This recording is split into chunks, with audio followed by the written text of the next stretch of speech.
One of the most horrible families in US history should be completely terrified by these families we are about to witness.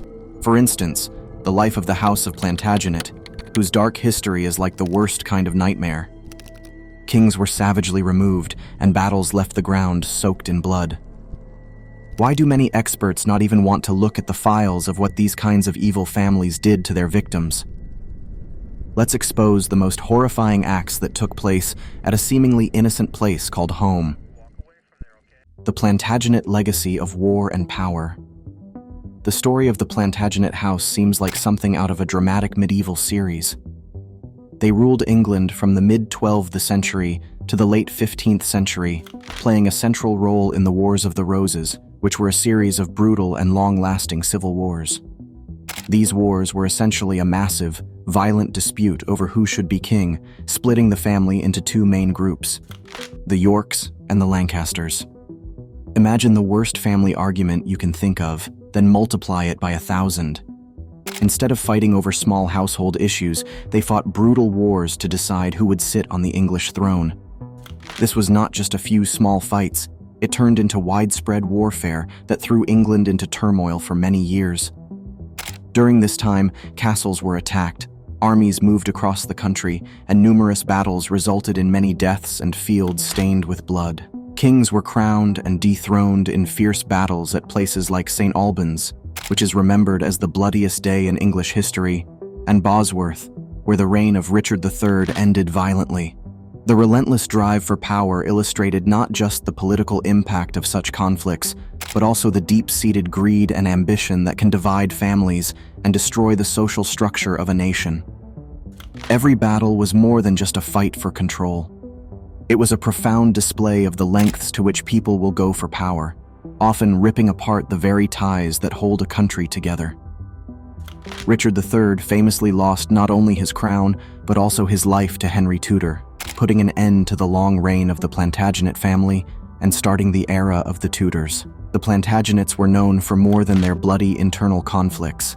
They were skilled in political strategies, often involving betrayal and dramatic public events that caught everyone's attention.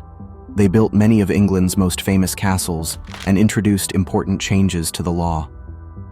However, their lasting image is mostly defined by their internal disputes and dramatic declines, turning conflicts among brothers and sisters into a public spectacle that the whole country followed closely. They left behind a complex story of power, betrayal, and the high costs associated with ruling, painting a clear picture of what being a medieval king or queen involved, often filled with harsh realities. Turning our attention to the Tarverdiyeva family in Stavropol, Russia, consider a family whose life mirrored the darkest horror film. Led by Inessa Tarverdiyeva, this family's life became a series of frightening and shocking events that horrified their community. Through their frightening actions, the Tarverdiyevas secured a notorious spot among modern criminal families, serving as a grim reminder of how deep the ties of family can go into the realm of crime. Their story is one of a deep descent into lawlessness, marked by terrifying acts that left a lasting impact on everyone around them,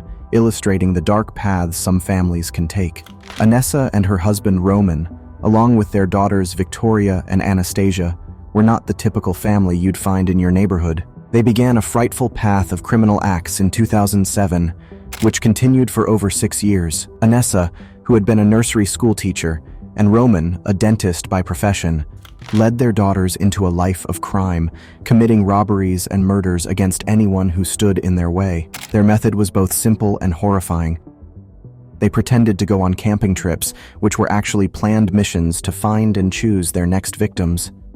These victims varied widely, from police officers to random travelers who knew nothing of their plans. The most shocking of their crimes was the cruel murder of the Chudakov family. In this brutal event, they heartlessly eliminated every member of the family and took only small, insignificant items, leaving behind things that were much more valuable. What makes their crimes even more chilling is the way they used the disguise of normal family activities to carry out such horrifying acts. These weren't spontaneous acts of violence, but well-thought-out plans executed with precision.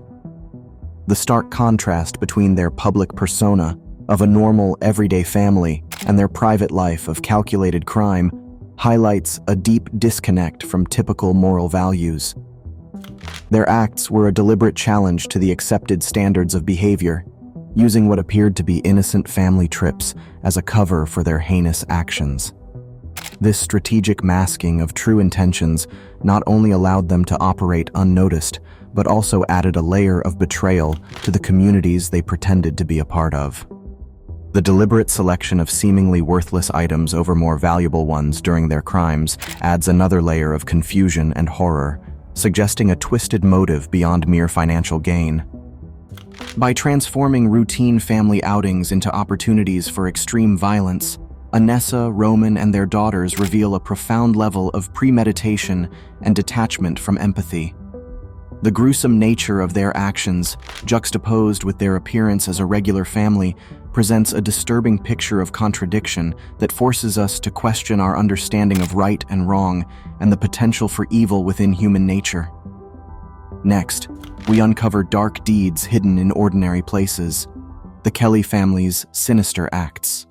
The story of the Kelly family from 1887 is a chilling episode from Kansas. They ran what appeared to be a welcoming inn, attracting cattle ranchers and travelers crossing the dry plains. But behind this facade, William Kelly, his wife Kate, and their children Bill and Kit had a sinister operation running. They had equipped a chair at their dining table with a mechanism that dropped it through the floor into a basement. Guests who sat there often fell and were severely hurt. And if they didn't die from the fall, the Kelly family made sure they didn't survive.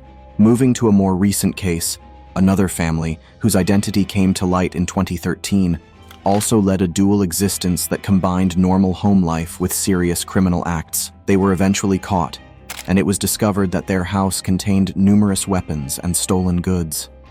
This find was disturbing, showing how they had hidden their criminal activities behind a facade of normalcy. In both instances, these families broke the trust that people typically place in private homes and guest accommodations. They turned these places, meant to be safe havens, into scenes of dangerous deception. This breach of trust highlights a dark side of human behavior where people use social norms and expectations for harmful purposes. These families' stories emphasize the shocking reality of how individuals can exploit everyday settings for evil. It's not just the crimes themselves, but the betrayal of trust that makes these cases particularly horrifying. The contrast between their outward appearance and hidden criminal activities makes us question how well we can ever truly know those around us. Each family, in their respective eras, showcased a disturbing ability to manipulate and deceive, leaving a legacy of fear and mistrust in their wake. They had to go into the dark to finish their work, but the dark truth they were hiding did not stay hidden for long. As time passed, many travelers disappeared without ever making it to their destinations, sparking rumors and doubts among the locals. The situation took a turn when the Kelly family suddenly left for Mexico in haste. Their sudden departure made the local police suspicious, prompting them to investigate the inn the family had left behind. Upon inspection, the authorities discovered a horrifying scene. The inn was essentially a graveyard, with countless bodies hidden not just under the building, but also in the stable and near the barn. This shocking find revealed the horrific activities that had been taking place at the inn. It said that a very angry mob, seeking justice, eventually caught up with the Kellys as they tried to escape. The mob delivered a quick and severe punishment, ending the terror that the Kelly family had brought to the area. This violent act by the mob put a stop to the dark chapter of the inn's history. Now we turn our attention to discussing, in the wild areas of Kansas, the Staffelbach family, led by Nancy Staffelbach, was notorious not just for running a brothel, but for operating a lethal trap. The terrifying events reportedly started when her sons, Ed and Mike Staffelbach, in a fit of extreme anger, eliminated 2 women who lived at their place. However, their violent actions didn't end with these murders. Transforming their brothel into a ruthless criminal operation, the Staffelbachs engaged in both theft and the eliminating of many visitors who arrived looking for company. Their activities were not limited to violence. They systematically looted and eliminated numerous unsuspecting guests. In spite of the breadth of their crimes, the law enforcement only managed to conclusively prove their involvement in the murder of a young person, whose body was carelessly thrown away in an old mining shaft. This family's history illustrates a chilling example of how a seemingly regular business can serve as a front for heinous activities. It is a grim reminder of the potential for darkness hidden behind ordinary appearances, places where unsuspecting individuals might inadvertently walk into a deadly situation. The inability of the authorities to fully prosecute the Staffelbacks highlights the difficulty in tackling such sly and ruthless individuals who prey on those seeking warmth and connection. Their story underscores the stark reality of crime hidden in plain sight, camouflaged within the walls of a business that purports to offer solace and social interaction. This narrative serves as a cautionary tale about the depths of human cruelty and the facade that can conceal it, emphasizing the challenges faced by law enforcement in bringing such criminals to justice. It also speaks to the tragic outcomes for those who, unknowingly seeking companionship, find themselves ensnared in a deadly web. The case of the Staffelback family remains a powerful testament to the harsh realities that can lurk beneath the surface of everyday places. The rumors about the Staffelback family were probably true. They may have caused up to 50 deaths. The full scale of their terrible actions might still be hidden in history, yet the chilling story of Nancy and her sons stands as a stark warning. It shows the evil that can grow unseen in a normal-looking house, turning it into a place of horror and death. Shifting our focus to the Murdaugh family, who were once celebrated figures in South Carolina's law community. Their reputation dramatically changed as their actions came to light, unfolding like a tragic, scandalous tale reminiscent of an old Southern drama.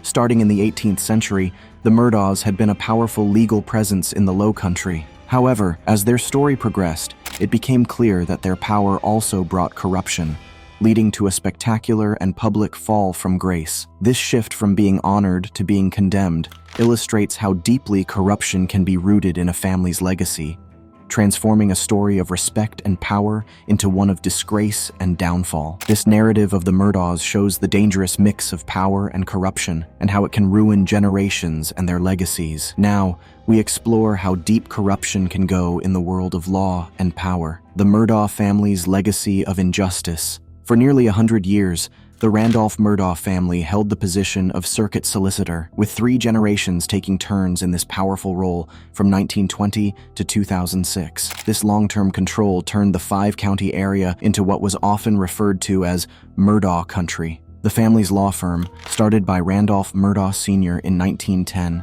specialized in personal injury cases, profiting from the accidents and injuries of others. Underneath their successful exterior, there was a more complex reality. Their extended tenure in the legal position didn't just showcase their skill in law, but also suggested a deeper entanglement between family connections and the local judicial system. This entanglement potentially skewed justice, as the same family controlled a significant legal office for decades. The label Murdaugh Country didn't only reflect the family's influence in law, it also hinted at an almost royal control over the region's legal environment. This scenario raises concerns about the fairness of court decisions and whether the interests of justice were always served. The intertwining of family and judicial power suggested that the legal scales might not have been balanced, favoring some over others and casting a shadow over the community's trust in its legal proceedings. While notable for its longevity and legal achievements, this dynasty also poses questions about the integrity of the legal system in that area. Was justice truly served, or were the scales tipped in favor of the powerful Murdaugh family? The fact that one family could hold such sway over a public office for so long suggests a blending of personal gain with public duty, a situation ripe for criticism and concern about the true fairness and impartiality of the judiciary in Murdaugh Country. Beneath the polished surface of legal victories, a sordid layer of crime and corruption festered. Richard Alex Murdaugh, together with his family, got tangled in a grim saga of eliminating fraud, theft, and witness intimidation. The pivotal moment emerged in 2019 when Alex's son, Paul, faced felony charges after a deadly boating incident, triggering cries of favoritism from the public. The shady operations within the Murdaugh clan came to a shocking climax in June 2021 when Alex's wife, Maggie, and their son, Paul, were discovered deceased at their family estate. This double tragedy pulled the curtain back on a dynasty that, while wielding significant influence, was rotting from within. Alex was subsequently arrested for the murders, and by 2023, the courts handed him 2 consecutive life sentences, effectively removing any chance of parole. The saga, which grabbed headlines globally, inspired a Netflix series and relentless media scrutiny, laying bare a narrative of a powerful family ultimately destroyed by their own heinous actions.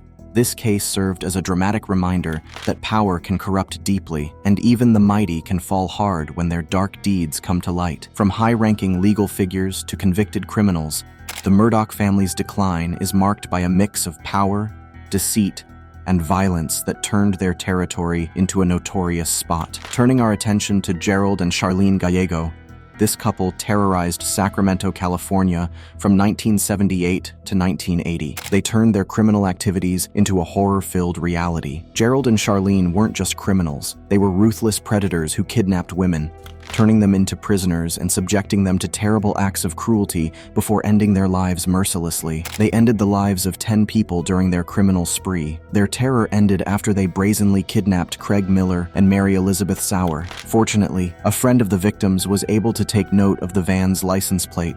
Despite this crucial piece of information, the couple managed to eliminate Craig and Mary before the police could catch them.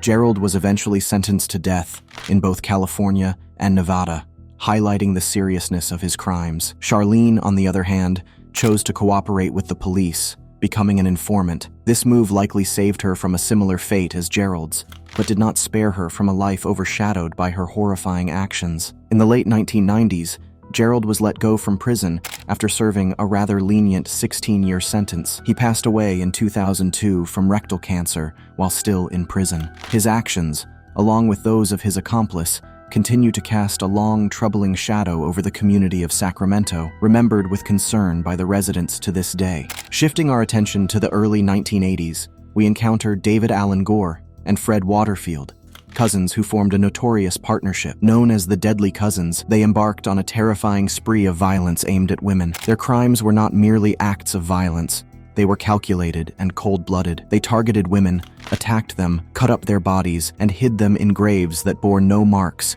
effectively trying to wipe out any trace of their existence. Gore, who was more outspoken and aggressive, was eventually caught and found guilty of murdering 6 women. During the legal proceedings, he seemed eager to involve Waterfield in the accusations, suggesting that Waterfield was equally complicit in the crimes. His statements and confessions during the trial painted a horrifying picture of their partnership where moral boundaries were completely ignored. The actions of Gore and Waterfield challenge our understanding of family ties and human nature, showing how deeply individuals can sink into darkness and violence. These events left lasting scars on the community, serving as a reminder of the dark potential lurking in human relationships, particularly those bound by blood. He was present at each violent incident, yet Waterfield portrayed himself as an innocent bystander, bizarrely claiming he was only a hostage in the entire debacle. However, the accumulation of evidence strongly suggested his involvement. While his partner in crime, Gore, faced execution in 2013, 30 years after their horrific acts, Waterfield managed to escape the death sentence and was instead sentenced to life imprisonment. Moving on, we examine terrifying family ties that lead to crime, the Hillside Stranglers' deadly lie. On another note, Kenneth Bianchi and Angelo Buono Jr., also known as the Hillside Stranglers, exemplified how familial ties could turn deadly. They transformed the peaceful hillsides of Los Angeles into a haunting ground from 1977 to 1978, brutally ending the lives of 10 young women. They cleverly posed as police officers to attract their victims, which added a layer of deceit to their already terrifying actions. Their calculated misdirection initially misled investigators into believing the crimes were the work of a single individual, not a pair. The eventual discovery of the victims' bodies scattered across the hillside not only caused widespread fear, but also underscored the grim outcome when family bonds merge with a mutual, malignant mindset. The tale of their deception and murder left a lasting impact on the community, turning any notion of familial loyalty into a potential signal of danger and casting a long shadow over the city's sense of security. Bien and Buono became well-known figures in the realm of American crime, notorious for their sinister deeds. Bien attempted to claim insanity to avoid punishment, but this strategy ultimately failed. Both men were captured and convicted, demonstrating that no one, not even those bound by family ties, can avoid the consequences of severe criminal actions. Let's turn our attention to the Fox sisters, Kate, Margaret, and Leah. These three sisters from Rochester, New York, were central to the rise of the spiritualism movement in the 19th century. In the beginning, Kate and Margaret misled people into thinking they could communicate with the dead through riddle sounds. Leah, seeing a chance for profit, took on the role of managing her sisters' careers. For many years, they successfully fooled a large number of people into believing they were mediums who could channel spirits. This situation changed dramatically in 1888 when Margaret, possibly overwhelmed by remorse or simply tired of maintaining the deceit, confessed publicly that their abilities were fabricated. This confession had a profound impact, sending ripples through communities of both believers and skeptics, highlighting the fragile nature of belief and deceit in the spiritualist community. It turned out that the entire episode was just a trick. The eerie sounds that had fascinated many were simply the result of the Fox sisters popping their toe joints. Even after they admitted to this, the interest in spiritualism did not decrease, but rather it intensified. This shows just how much people wanted to believe in the possibility of communicating with spirits from beyond. Now let's talk about the Wildenstein family, renowned giants in the art dealing industry. For many generations, the Wildensteins have been a central force in the art world. Known for their sharp ability to spot and secure priceless art pieces, their world involves more than just elegant galleries and high-end auctions. Their story, marked by both high status and considerable controversy, offers a glimpse into the intricate dynamics of the art world, where exceptional talent and ambition often cross paths with moral dilemmas and rigorous examination. Like the story of the Fox sisters, the ongoing discussion about the Wildensteins demonstrates how stories filled with complexity can captivate and influence public opinion, shaping cultural narratives over time. This family often finds themselves in trouble, particularly for engaging in activities that raise eyebrows. They have faced accusations of fraud, theft, and large-scale tax evasion. These claims stick to them persistently, much like paint adheres to a palette. They are reminiscent of characters from an art heist movie, but rather than stealing from banks, they are accused of evading taxes and cheating heirs out of inheritances that are rightfully theirs. Their actions in the art world depict them more as villains in a dramatic film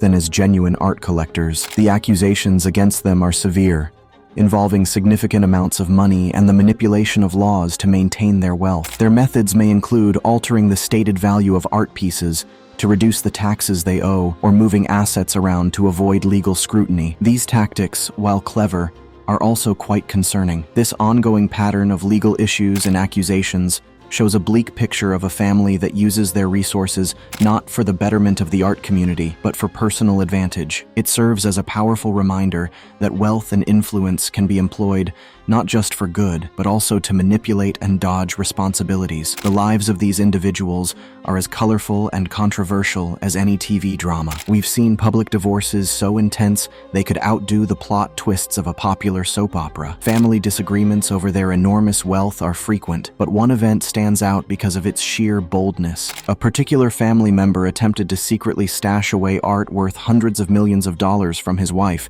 whom he was planning to divorce. This move didn't just create small talk, it exploded into a major scandal that captured everyone's attention. The Wildensteins, a family known for their art dealings, have turned their personal conflicts into public spectacles, grabbing everyone's attention. Their story stretches from Paris to New York, sparking discussions at fancy events. Their behavior shows how they use their money to get what they want, often ignoring personal relationships. Their latest scandal exposes a lifestyle where money matters more than friendships or family bonds. This has shown everyone the hidden, unhappy side of being extremely rich, where loneliness and arguments are common. These family issues have turned into public entertainment, revealing how different the lives of the rich are. Their actions are more about showing power and keeping their status than about art. As we follow their story, we learn more about the problems that come with great wealth. Olivia Kowski, in her presentation, reminds us that the drama surrounding the Wildensteins is far from over.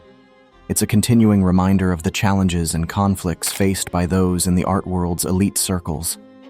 Do you think people are born this way, or is being evil something you learn at home? Comment your thoughts below, and don't forget to subscribe for more.